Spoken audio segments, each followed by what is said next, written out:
Saudara-saudari yang terkasih, jumpa lagi dalam Pelita Hati hari ini, Rabu 16 Maret 2022, hari biasa dalam pekan kedua Prapaskah.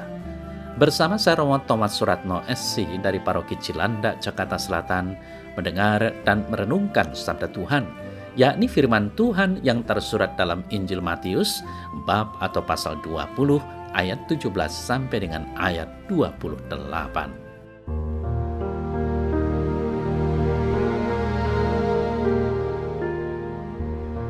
Ketika Yesus akan pergi ke Yerusalem, ia memanggil ke-12 muridnya tersendiri dan berkata kepada mereka di tengah jalan, "Sekarang kita pergi ke Yerusalem, dan Anak Manusia akan diserahkan kepada imam-imam kepala dan ahli-ahli Taurat, dan mereka akan menjatuhi dia hukuman mati.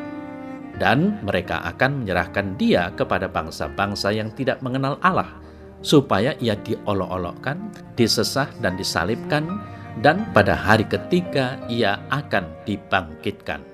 Maka datanglah ibu anak-anak Zebedius serta anak-anaknya itu kepada Yesus, lalu sujud di hadapannya untuk meminta sesuatu kepadanya. Kata Yesus, "Apa yang kau kehendaki?" Jawabnya, "Berilah perintah supaya kedua anakku ini boleh duduk kelak di dalam kerajaanmu, yang seorang di sebelah kananmu dan yang seorang lagi di sebelah kirimu." Tetapi Yesus menjawab katanya, "Kamu tidak tahu apa yang kamu minta. Dapatkah kamu meminum cawan yang harus kuminum?" Kata mereka kepadanya, "Kami dapat." Yesus berkata kepada mereka, "Cawanku memang akan kamu minum.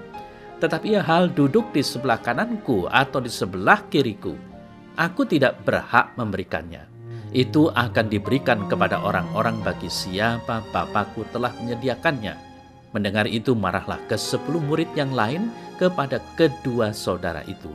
Tetapi Yesus memanggil mereka lalu berkata, "Kamu tahu bahwa pemerintah-pemerintah bangsa-bangsa memerintah rakyatnya dengan tangan besi, dan pembesar-pembesar menjalankan kuasanya dengan keras atas mereka. Tidaklah demikian di antara kamu. Barang siapa ingin menjadi besar di antara kamu, hendaklah ia menjadi pelayanmu. Dan barang siapa ingin menjadi terkemuka di antara kamu, hendaklah ia menjadi hambamu. Sama seperti Anak Manusia datang bukan untuk dilayani, melainkan untuk melayani dan untuk memberikan nyawanya menjadi tebusan bagi banyak orang."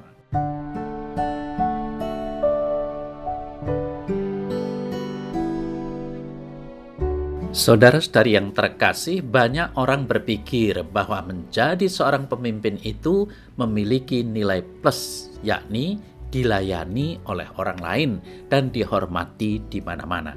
Padahal seharusnya menjadi pemimpin itu berarti menjadi pelayan, tanda petik.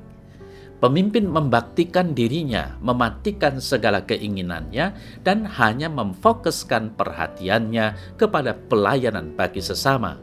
Ini kiranya konsep kepemimpinan menurut Tuhan Yesus yang datang bukan untuk dilayani, melainkan untuk melayani, bahkan menyerahkan nyawanya sebagai tebusan bagi banyak orang.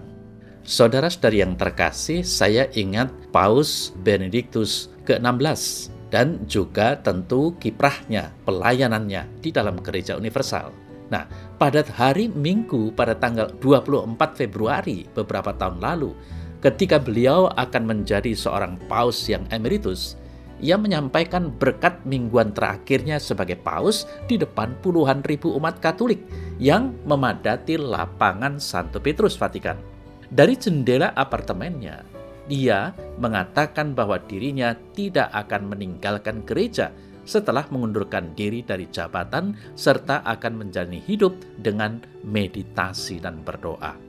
Paus berkata, "Tuhan meminta saya untuk mendedikasikan diri lebih banyak lewat meditasi dan doa.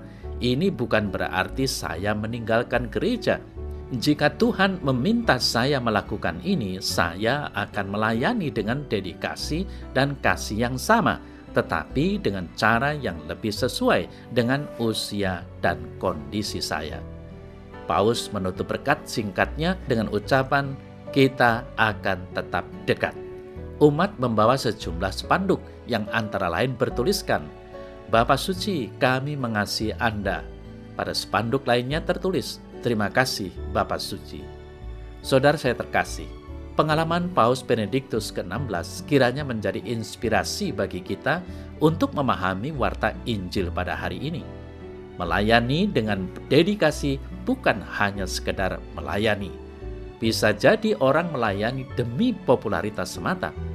Melayani dengan dedikasi berarti memberi diri secara total bagi Tuhan dan sesama. Yesus menunjukkan pelayanan dengan dedikasi dalam peristiwa Paskah. Hari ini penginjil Matius memberikan kesaksian bahwa Yesus untuk ketiga kalinya memberitahukan tentang penderitaannya. Sekarang kita pergi ke Yerusalem, dan Anak Manusia akan diserahkan kepada imam-imam kepala dan ahli-ahli Taurat, dan mereka akan menjatuhkan hukuman mati. Mereka akan menyerahkan Dia kepada bangsa-bangsa yang tidak mengenal Allah, supaya diolok-olok, disesah, dan disalibkan, tetapi pada hari ketiga Ia akan dibangkitkan.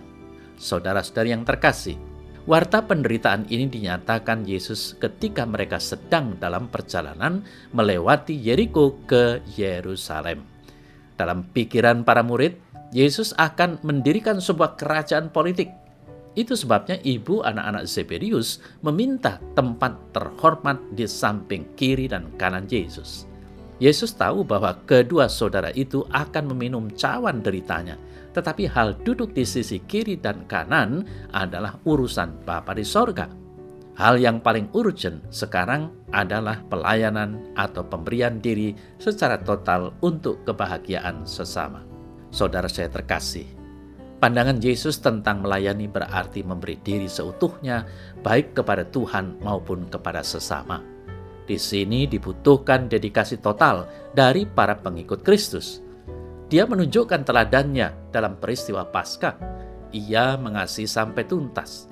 Yesus pernah berkata, tidak ada kasih yang lebih besar daripada kasih seorang yang memberikan nyawanya untuk sahabat-sahabatnya. Yohanes 15 ayat 13. Saudara saya terkasih, Yesus pun menekankan bahwa pengikut Yesus, kita semua hendaknya menjadi hamba, mau melayani di antara semua, karena kerajaan Allah tidak berbicara soal kekuasaan dan kekerasan ataupun kekayaan. Namun kerajaan Allah adalah berbicara masalah mengasihi, melayani, dan kerendahan hati. Hendaknya semua ini kita renungkan sepanjang masa Prapaskah ini.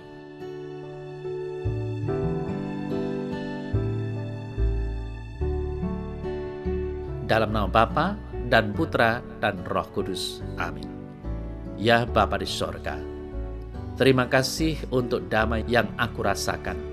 Ajarlah aku untuk memiliki hati seorang hamba yang mau melayani, agar aku mampu melakukan yang terbaik bagimu dan bagi sesama kami. Amin. Semoga Allah yang Maha Kuasa memberkati saudara dalam nama Bapa dan Putra dan Roh Kudus. Amin.